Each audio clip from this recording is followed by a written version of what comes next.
ಇವಳಿದ್ದಾರೆ ಅಶ್ವಿನಿ ಗೌಡ ಇದ್ದಾಳೆ, ಅಶ್ವಿನಿ ಗೌಡಗೂ ಅವಳಿಗೂ ಇದಾಯಿತು, ಅಮ್ಮ ಅನ್ನೋ ವಿಚಾರ ಕೊಟ್ಟೋಗ್ಬಿಡ್ತಾರೆ. ಅಡ್ವೈಸ್ ಮಾಡ್ತಾ ಇರ್ತಾರೆ.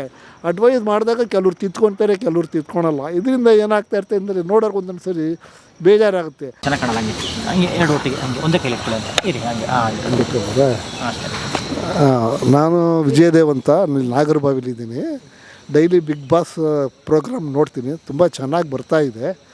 ಬಟ್ ಇವರು ರಜತ್ ಮತ್ತು ಚೈತ್ರ ಅವರು ವೈಟ್ ಕಾರ್ಡ್ ಎಂಟ್ರಿನಲ್ಲಿ ಬಂದಿದ್ದರು. ಅವರು ಮೊನ್ನೆ ಎಪಿಸೋಡಲ್ಲಿ ಅವ್ರನ್ನ ಕಳಿಸ್ಕೊಟ್ರು.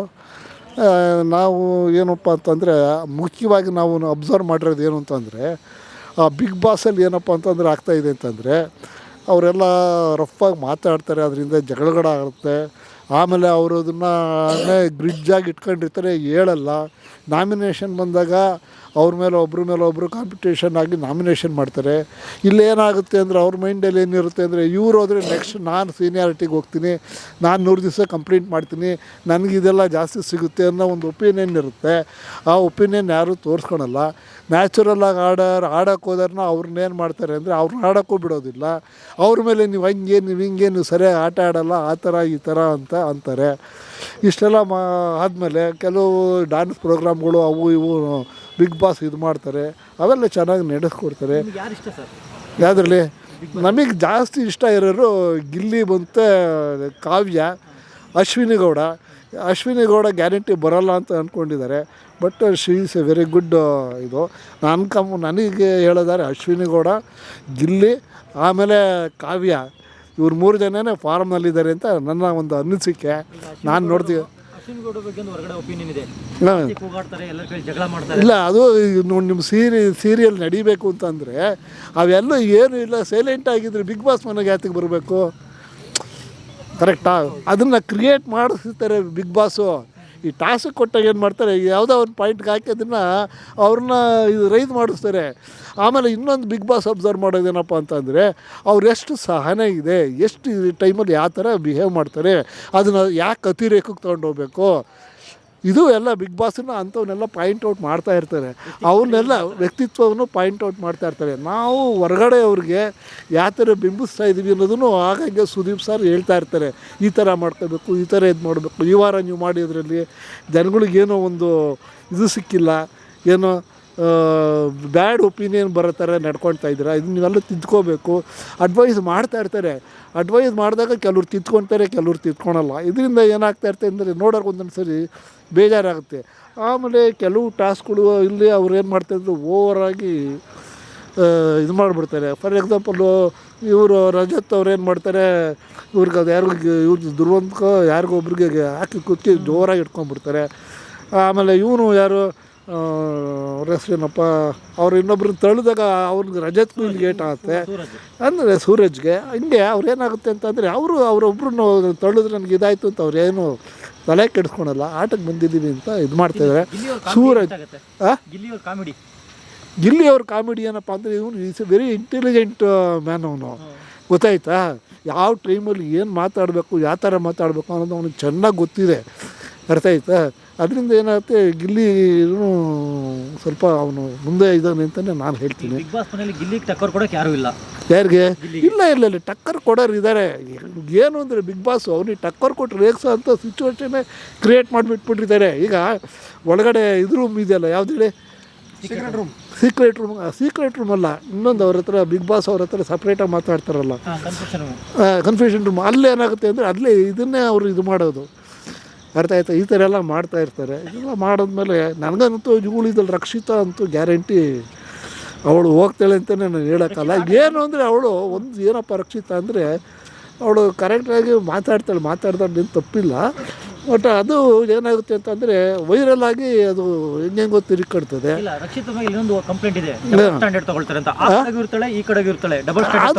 ಅದು ಯಾಕೆ ಆ ಥರ ಮಾಡ್ತಾರೆ ಅಂತಂದರೆ, ಅವಳ ಮೈಂಡಲ್ಲಿ ಏನಿರುತ್ತೆ ಅಂದರೆ, ನಾಳೆ ನನ್ನನ್ನು ಏನಾರ ಇದು ಮಾಡಿಬಿಡ್ಬೋದು, ಎಲಿಮಿನೇಷನ್ಗೆ ಹಾಕ್ಬಿಡ್ಬೋದು, ವಾರದ ಎಲಿಮಿನೇಷನ್ಗಿದ್ದಾಗ ನನ್ನನ್ನು ಹಾಕ್ಬೋದು ಅನ್ನೋದು ಅವ್ರಿಗೊಂದು ಇರ್ತದೆ. ಅದಕ್ಕೆ ಏನು ಮಾಡ್ತಾರೆ, ಅದನ್ನು ಮೇಂಟೈನ್ ಮಾಡೋಕ್ಕೆ ಆ ಥರ ಮಾತಾಡ್ತಾ ಇರ್ತಾರೆ. ಇದಿಷ್ಟು ನನಗೆ ತಿಳಿದಂಗೆ ಹೇಳ್ತಾ ಇರ್ತೀನಿ. ನಿನ್ನೆ ಎಪಿಸೋಡಲ್ಲಿ ಈಗ ಎಲ್ಲರೂ ಅವ್ರು ಹೇಳಿದ್ದೆ ಸರಿ, ರಕ್ಷಿತಾ ಹೇಳಿ ಸರಿ, ಹಾಂ ಉಳಿದವ್ರು ಹೇಳಿರೋ ನಾಮಿನೇಷನ್ ಏನು ಮಾಡ್ತಾರೆ ಅದೆಲ್ಲ ತಪ್ಪು ಅನ್ನೋ ಒಂದು ರೀತಿ ಬಿಂಬಿಸ್ತಾರೆ. ಇಲ್ಲ ಅದ್ರಲ್ಲಿ ಅಲ್ಲಿರೋರೆ ಕಾಮೆಂಟ್ ಮಾಡ್ತಾರಲ್ಲ, ಅಕ್ಕಪಕ್ಕ ಇರೋರೆ ಯಾರು ರಾಶಿಕಾ ಇರ್ತಾರೆ, ಆಮೇಲೆ ಇವನು ಇರ್ತಾನೆ, ಸೂರಜ್ ಇರ್ತಾನೆ. ಈಗ ಅವ್ರ ಪಾರ್ಟ್ ಆಫ್ ಕಾಂಪಿಟೇಷನ್ ಬಂದಾಗ ಅವ್ರು ಮಾಡ್ತಾರಲ್ಲ, ಅದು ಹಿಂಗಲ್ಲ ಹಿಂಗೆ ಅಂತ ಅವ್ರಿಗೆ ಅಲ್ಲೆಲ್ಲ ಕಾಮೆಂಟ್ ಮಾಡ್ತಾರಲ್ಲ. ಅದಲ್ದಲ್ಲಿ ಬಿಗ್ ಬಾಸ್ ಬಂದವರು ಇವಾಗ ಫಾರ್ ಎಕ್ಸಾಂಪಲ್ ನೋಡಿ, ಇವಳಿದ್ದಾರೆ ಅಶ್ವಿನಿ ಗೌಡ ಇದ್ದಾಳೆ, ಅಶ್ವಿನಿ ಗೌಡಗೂ ಅವಳಿಗೂ ಇದಾಯಿತು, ಅಮ್ಮ ಅನ್ನೋ ವಿಚಾರ ಕೊಟ್ಟೋಗ್ಬಿಡ್ತಾರೆ. ಆವಾಗ ಅದು ಸುದೀಪ್ ಸರ್ ಏನು ಹೇಳ್ತಾರೆ, ನಿಮ್ಮ ಜಗಳಕ್ಕೆ ಅಮ್ಮ ಅಂದಿರನ್ನೆಲ್ಲ ಯಾಕೆ ತರ್ತೀರ, ಇದು ಕೆಳಿತೀರಾ, ಇದು ನಿಮ್ಮನ್ನು ಇಮೇಜನ್ನು ಹಾಳು ಮಾಡುತ್ತೆ, ಹೊರಗಡೆ ಜನ ನೋಡ್ತಿರೋ ನಿಮ್ಮನ್ನು ನಿಂತು ತಿಳ್ಕೊತಾರೆ. ಈ ಥರ ಎಲ್ಲ ಅಡ್ವೈಸು ಮಾಡ್ತಾಯಿರ್ತಾರೆ. ಆದರೆ ಏನಾಗುತ್ತೆ ಅಂದರೆ ಆ ಮೂಮೆಂಟ್ ಇದೆಯಲ್ಲ, ಆ ಮೂಮೆಂಟಲ್ಲಿ ಅವೆಲ್ಲ ಯೋಚನೆ ಮಾಡಲ್ಲ, ಅದರಿಂದಾಗಿ ಆ ಥರ ಆಗುತ್ತೆ. ಆ ದೃಷ್ಟಿ ನೋಡೋದಾದರೆ ಯಾರಿಗೂ ಅಲ್ಲಿ ಇದು ಮಾಡಬೇಕು, ಟಕ್ಕರ್ ಕೊಡಬೇಕು, ಅಥವಾ ಅವ್ರನ್ನ ಕ್ಯಾರೆಕ್ಟ್ರನ್ನ ಇದು ಹಾಳು ಮಾಡಬೇಕು ಅನ್ನೋದು ಯಾರೂ ಇರೋದಿಲ್ಲ, ಗೊತ್ತಾಯ್ತಾ. ಅವೆಲ್ಲ ಪಾಯಿಂಟ್ ಆಫ್ ವ್ಯೂನಲ್ಲಿ ಏನಾಗುತ್ತೆ, ಅವರು ಇದಕ್ಕೆ ಹೋಗ್ತಾರೆ, ಅದಕ್ಕೆ ಫೈನಲ್ಗೆ ಹೋಗ್ತಾರೆ. ಧ್ರುವಂತ ಈಗ ಆಡ್ತಿದ್ದಾರೆ. ಹಾಂ, ಧ್ರುವಂತೂ ಆಡ್ತಾರೆ. ಅವರು ಜಾಸ್ತಿ ಏನು ಅಂತಂದರೆ ನ್ಯಾಚುರಲ್ಲಾಗಿ ಒಂದು ರೂಟಲ್ಲೇ ಹೋಗಬೇಕು, ಆ ಥರ ಈ ಥರ ಈ ಮೋಸದ ಆಟಗಳು ಆಡಬಾರ್ದು ಅನ್ನೋದ್ರಲ್ಲಿ ಹೋಗ್ತಾರೆ. ಇಲ್ಲೇನಾಗುತ್ತೆ ಅಂತಂದರೆ ಆ ಮೋಸದ ಆಟ ಆಡೋ ಅಂಥ ಸಿಚುವೇಷನಲ್ಲಿ ಅದು ಮಾತಾಡ್ಬಿಡ್ತಾರೆ, ಆವಾಗ ಅವ್ರನ್ನ ಕ್ರಿಟಿಸೈಸ್ ಮಾಡ್ತಾರೆ ಬೇರೆಯವರು. ಈ ಥರ ಆಗ್ತಾಯಿದೆ. ಬಟ್ ಧ್ರುವಂತೂ ಪರವಾಗಿಲ್ಲ. ಸ್ವಲ್ಪ ಇವಂದು ಯಾರೋ ಅವನ ಹೆಸರೇನು ಉದ್ದಕ್ಕೆ ಚೆನ್ನಾಗಿದೆ ನೋಡೋದಕ್ಕೆ. ರಘು ಅಲ್ಲ, ಸೂರಜ್ ಪರವಾಗಿಲ್ಲ, ಅವನು ಸ್ವಲ್ಪ ಚೆನ್ನಾಗಿದೆ. ಕರ್ನಾಟಕದ ಮಾಳು ಹೇಗೆ ಆಡ್ತಿದ್ದಾರೆ? ಮಾಳು ಹಳ್ಳಿಗಳ ಇದ್ರದ್ದು ಅವನು ಏನು ಅಂತ ನಮಗೆ ಅಷ್ಟಾಗಿ ಗೊತ್ತಾಗೋದಿಲ್ಲ. ಮಾಡೋದ್ರ ಬಗ್ಗೆ ನಾವು ಅಷ್ಟಾಗಿ ಏನು ಹೇಳೋಕ್ಕಾಗಲ್ಲ. ಅದು ಬಿಗ್ ಬಾಸ್ ಅವನ ಬಗ್ಗೆ ಡಿಸೈಡ್ ಮಾಡಬೇಕು. ಅರ್ಥ ಆಯ್ತಾ ನಮಗೆ? ನೋಡಿ, ರೇಸಲ್ಲಿರೋರು ಅಶ್ವಿನಿ, ಗಿಲ್ಲಿ, ಕಾವ್ಯ 3 ಜನ ರೇಸಲ್ಲಿದ್ದಾರೆ. ಬಂದರೆ ರಘು ಬರ್ಬೋದು, ಅವನು ಒಂದು ಸ್ವಲ್ಪ ಬರ್ಬೋದು, ರಘು ಗೌಡ ಬರ್ಬೋದು. ನಾವು ಜಾಸ್ತಿ ಲೈಕ್ ಮಾಡೋದು ನೀವು ಗಿಲ್ಲಿ ಎಂಟರ್ಟೈನ್ಮೆಂಟು ಮೊದಲಿಂದನೂ ಕಡೆವರೆಗೂ ಚೆನ್ನಾಗೇ ಇದೆ. ಈಗ ನಾವು ಆಡಿಯನ್ಸ್ ಚಪ್ಪಾಳೆ ಹೊಡಿತಾರಲ್ಲ, ಅಲ್ಲೆಲ್ಲ ನಾವು ನೋಡ್ತೀವಲ್ವ, ಅವಾಗ ಎಷ್ಟು ಚೆನ್ನಾಗಿ ಅವರು ಇದು ಮಾಡ್ತಾರೆ. ಬಟ್ ಅವನು ಮಿಸ್ಟೇಕ್ ಮಾಡ್ತಾನೆ. ಯಾರು ಮಿಸ್ಟೇಕ್ ಮಾಡಲ್ಲ ಹೇಳಿ ಸರ್? ಆಡ್ಬೇಕಾದ್ರೆ ಇರೋರು ಯಾರು ಮಿಸ್ಟೇಕೇ ಮಾಡಿಲ್ವಾ? ಆಗುತ್ತೆ ಆ ಥರ ಎಲ್ಲ. ಏನು ಮಾಡೋಕ್ಕೆ ಒನ್ ಮ್ಯಾನ್ ಶೋ ಆಯ್ತಾ ಈ ಸೀಸನಲ್ಲಿ ಅಂತ ಸರ್? ಒನ್ ಮ್ಯಾನ್ ಶೋ ಅಂದರೆ ಒಬ್ಬನೇ ತೊಗೊಂಡೋದು ನಾಡ್ಕೊಂಡೆ ಕೊನೆವರೆಗೂ ಅಂತ ಗಿಲ್ಲಿ. ಒಣಮೆಣಸು ಅಂದ್ರೆ ನನಗೆ ಅರ್ಥ ಆಗಲಿಲ್ಲ. ಜಾಸ್ತಿ ಈಗ ಗಿಲ್ಲಿನ ಇಷ್ಟಪಡ್ತಾರೆ, ಎಲ್ಲಿ ನೋಡಿದ್ರು ಯಾರೇ ಕೇಳಿದ್ರು, ಚಿಕ್ಕ ಮಕ್ಕಳಿಂದ ದೊಡ್ಡವ್ರ ತನಕ ಬರೀ ಗಿಲ್ಲಿ ಅಂತ ಹೇಳ್ತಾರೆ. ಯಾರು ಕೇಳಿದ್ರೆ ಗಿಲ್ಲಿಗೆ ಕಾಂಪಿಟೇಟರ್ ಕೊಡೋರು ಯಾರು ಇಲ್ವಾ ಅಂತ.